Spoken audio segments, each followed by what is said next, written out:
Chances are you've already used it today. You pull out your phone, plug in a destination, and a calm voice tells you exactly where to go. It's your map app. It feels like a simple, helpful tool. And it is. So helpful, in fact, that it's one of the most used apps in the world, with over 1 billion monthly active users.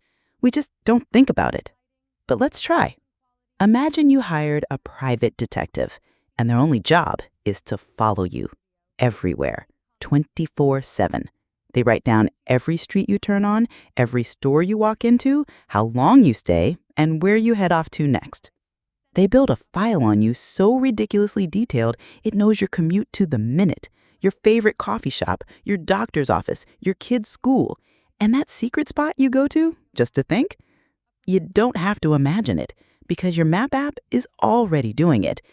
And in this video, we're going to pull back the curtain on the stunning amount of data Google Maps collects, show you how to see it for yourself, and explain how it's being used in ways you probably never expected. Let's start with the obvious, your location. But it's so much more than just a blue dot on a screen. If you've ever enabled location history, a feature now called timeline, Google keeps a detailed second-by-second log of your movements. It does this even when the app is closed. It tracks your routes, the places you go, and how long you spend there. Think about what that really means. It knows your home address and where you work. It knows you went to a hospital, how long you were there, and that you drove to a pharmacy right after. It knows you attend a specific church, mosque, or temple every single week. It knows if you went to a job interview, a political rally, or a protest. Over time, this data doesn't just show where you've been, it paints an intimate portrait of your life, your routines, your beliefs, and even your secrets. This timeline feature is sold as a handy tool to remember your trips or find that great restaurant you visited last year. And sure, it can be useful. But every memory it saves is a data point that for years was stored on Google servers. The company has recently made a big improvement, changing the default setting to auto-delete location data after 3 months, down from the previous default setting of 18 months. But it's not just where you go, it's where you think about going. Google Maps also logs every search you make in the app. Every address, every business, every type of food you've craved, it's all recorded and tied directly to your account. This reveals your intentions. Thinking of looking up directions to a jeweler, a divorce lawyer, a specialized medical clinic? Your map app knows. This is usually the point where people say, "So what? I have nothing to hide." That's one of the most dangerous myths about digital privacy. This data isn't just sitting in a digital shoebox. It's the engine for Google's colossal advertising business. Its main job is to power hyper-targeted ads. Your location and search history let advertisers make scarily accurate guesses about you. If you're often at gyms and health food stores, get ready for ads for workout gear. If you visit a car dealership, a flood of car ads will follow you around the internet. But it gets deeper.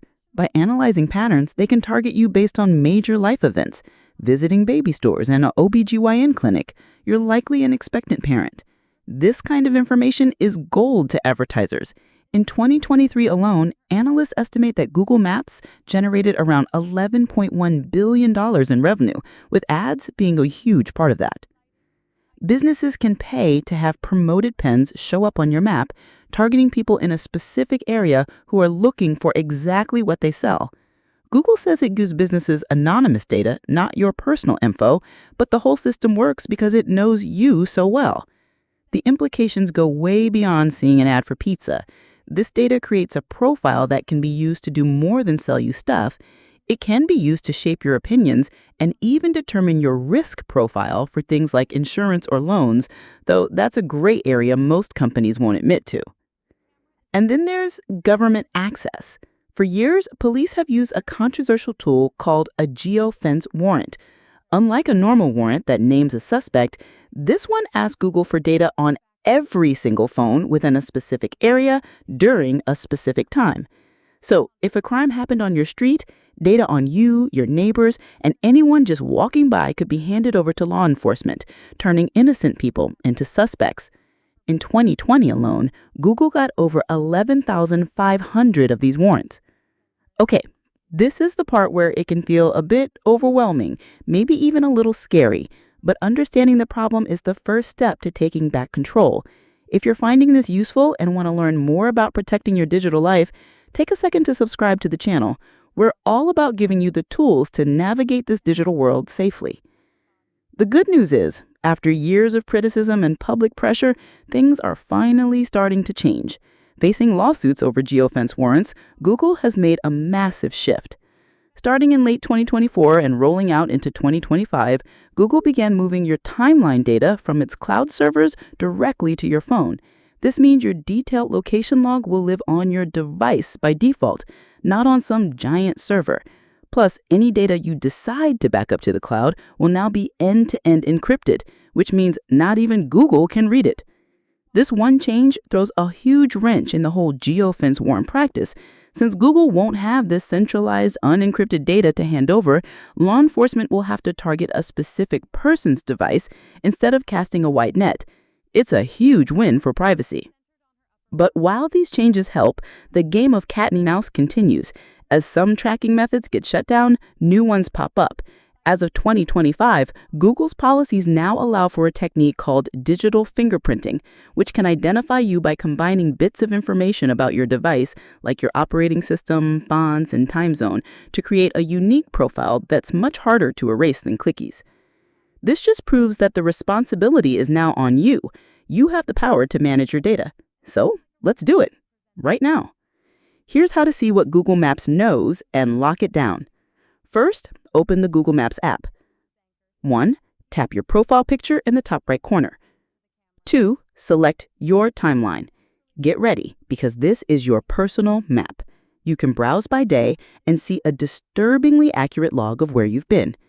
To take control, tap the 3 dots in the top right corner and go to Settings and Privacy. Here are your most important options. Delete all location history. This is the nuke button. It wipes the entire slate clean. Delete location history range. If you just want to erase a specific, perhaps sensitive period, you can do that here. Automatically delete location history. This is your best friend. You can set your data to auto-delete after 3, 18, or 36 months.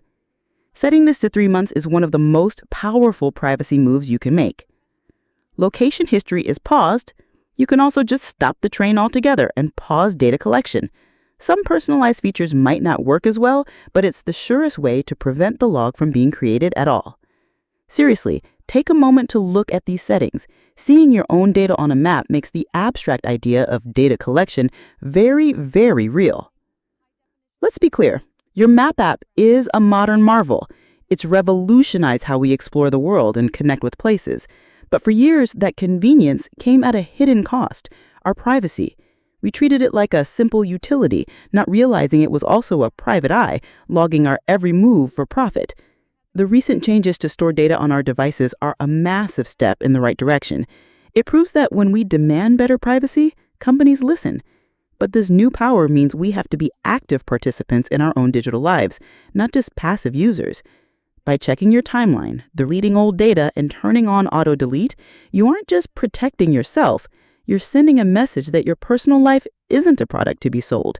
You're asserting your right to walk down the street without being followed and to live in a world where your pocket guide isn't also a spy. The fundamental question is, what type of future do we want? One of passive convenience or one of conscious control? Now more than ever, the choice is yours.